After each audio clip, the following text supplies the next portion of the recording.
বরাবরের মতো আবার আমরা নতুন বিষয় অর্থাৎ নতুন টপিক নিয়ে উপস্থিত হয়েছি। আজকে আমরা বর্জ্যপাত সম্পর্কে ডিটেলসে জানব, অর্থাৎ লাইটনিং সম্পর্কে ডিটেলসে আমরা জানব। তো প্রথমেই আমরা জানব যে কেন বর্জ্যপাত হয় বা কীভাবে বর্জ্যপাত হয়। যখন জলীয়বাষ্প ঘনীভূত হয়ে মেঘে পরিণত হওয়ার সময় এতে প্রচুর স্থির বৈদ্যুতিক চার্জ, ইলেকট্রোস্ট্যাটিক চার্জ জমা হয়। মেঘ কিভাবে চার্জিত হয় তা নিয়ে বিজ্ঞানী মহলে বেশ মতভেদ থাকলেও সবচেয়ে প্রতিষ্ঠিত মতবাদ হচ্ছে জলচক্রে জলকণা যখন ক্রমশ ঊর্ধ্বাকাশে উঠতে থাকে তখন তারা মেঘের নিচের দিকের বেশি ঘনীভূত বৃষ্টি বা তুষারকণার সাথে সংঘর্ষের মুখোমুখি হয়, যার ফলে ওপরের দিকে উঠতে থাকা অনেক বাষ্প পরমাণু বেশ কিছু ইলেকট্রন হারায়। যে পরমাণু ইলেকট্রন হারায় তা পজিটিভ চার্জে এবং যে পরমাণু ইলেকট্রন গ্রহণ করে তা নেগেটিভ চার্জে চার্জিত হয়। অপেক্ষাকৃত হালকা পজিটিভ চার্জ থাকে মেঘের ওপর পৃষ্ঠে এবং ভারী নেগেটিভ চার্জ থাকে নিচের পৃষ্ঠে।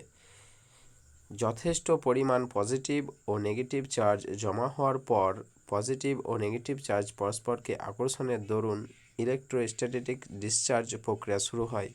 এই ডিসচার্জ তিনভাবে হতে পারে। প্রথমত, ডিসচার্জ নিজস্ব পজিটিভ ও নেগেটিভ চার্জের মধ্যে, একে বলা হয় ইন্ট্রা ক্লাউড বা আইসি ডিসচার্জিং। দ্বিতীয়টি, একটি মেঘের পজিটিভ কিংবা নেগেটিভ চার্জের সাথে অন্য মেঘের নেগেটিভ কিংবা পজিটিভ চার্জের সাথে, একে বলা হয় ক্লাউড টু ক্লাউড বা সিসি ডিসচার্জিং। এবং তৃতীয়টি হচ্ছে মেঘের পজিটিভ চার্জের সাথে ভূমির,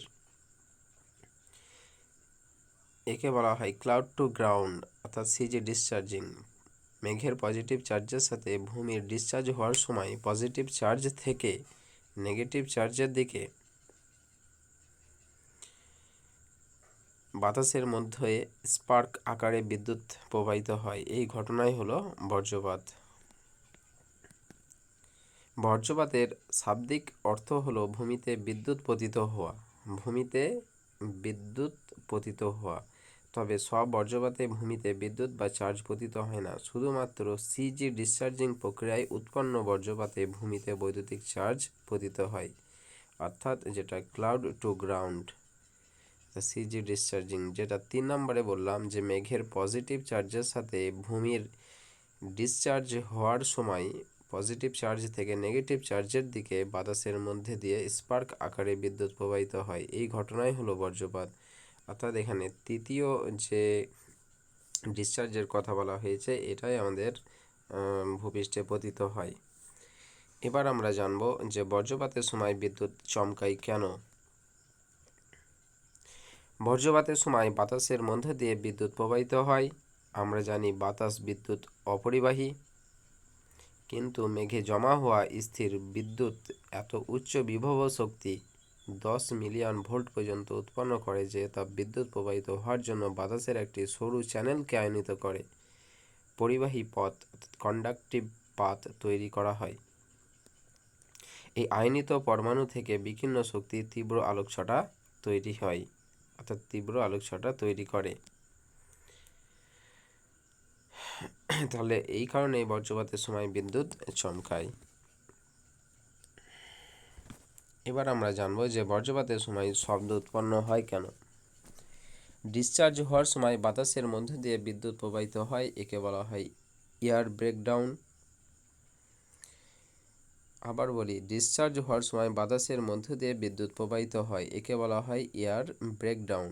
এ সময় বাতাসের যে চ্যানেলের মধ্য দিয়ে বিদ্যুৎ প্রবাহিত হয় তার তাপমাত্রা প্রায় 27,000 ডিগ্রি সেন্টিগ্রেডে উন্নীত হয় এবং বাতাসের চাপ স্বাভাবিক চাপ থেকে 10 থেকে 100 গুণ পর্যন্ত বেড়ে যায়। এ চাপ এবং তাপমাত্রায় পৌঁছাতে সময় লাগে মাত্র 1 সেকেন্ডের কয়েক হাজার ভাগের 1 ভাগ। এত কম সময়ে তাপমাত্রা ও চাপের এত ব্যাপক পরিবর্তন চারপাশের বায়ুমণ্ডলকে প্রচণ্ড গতিতে বিস্ফোরণের মতো সম্প্রসারিত করে। এ সময় যে শব্দ তরঙ্গ উৎপন্ন হয় সেটাই আমরা শুনতে পাই।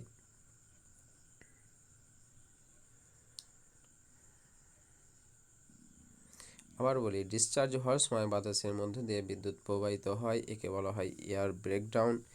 এ সময় বাতাসের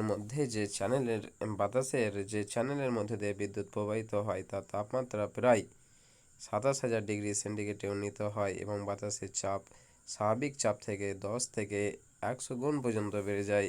এই চাপ ও তাপমাত্রায় পৌঁছাতে সময় লাগে মাত্র 1 সেকেন্ডের কয়েক হাজার ভাগের 1 ভাগ। এত কম সময়ে তাপমাত্রা ও চাপের এত ব্যাপক পরিবর্তন চারপাশের বায়ুমণ্ডলকে প্রচণ্ড গতিতে সম্প্রসারিত করে। এ সময় যে শব্দ তরঙ্গ উৎপন্ন হয় সেটাই আমরা শুনতে পাই। এবার আমরা জানব বজ্রপাতের সময় কী পরিমাণ শক্তি উৎপন্ন হয়।